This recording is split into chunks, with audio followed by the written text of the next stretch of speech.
Good morning. I want to read to you 2 Timothy 3, 6, and 7 again, even though we just glanced at it. For among them are those who creep into households and capture weak women burdened with sins and led astray by various passions, always learning and never able to arrive at a knowledge of the truth. I want to focus on verse 7. Always learning and never able to arrive at a knowledge of the truth. One of the characteristics of a more postmodern age, or maybe a late modern age, in individual spiritual experience has been an intoxication with the journey. And here's what I mean. I have over the years heard so many people talk about how they are on a journey and they're trying to figure things out, or they're on a quest, or they're searching. And what I have found with some people, there is a legitimate time for journey. There's a legitimate time for searching. In one sense, we are always searching in that we're always learning. But people typically use that language for more than just learning.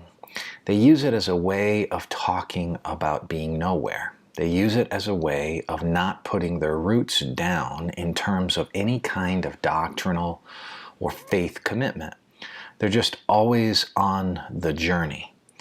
And I want to encourage you to value setting up camp, to value the idea that the journey has to go somewhere.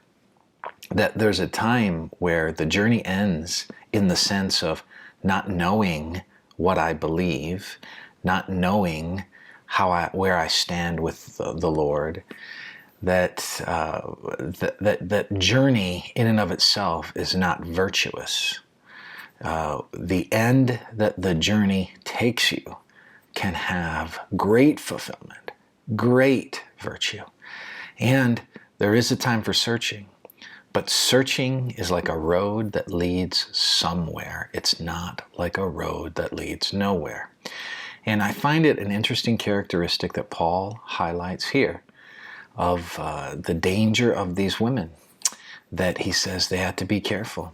They have to be careful that they're not always learning and never able to arrive at a knowledge of the truth, that they're always taking on the next idea and the next idea and the next idea, and it becomes a stacking of worldview upon worldview upon worldview.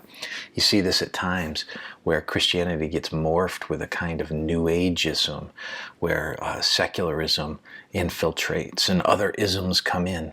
And the idea here is, yes, seek out the Lord. Yes, learn. But use that as a road to actually get somewhere. That the journey, in that sense, comes to a destination for the glory of God. May the Lord bless you, and I hope you have a great day.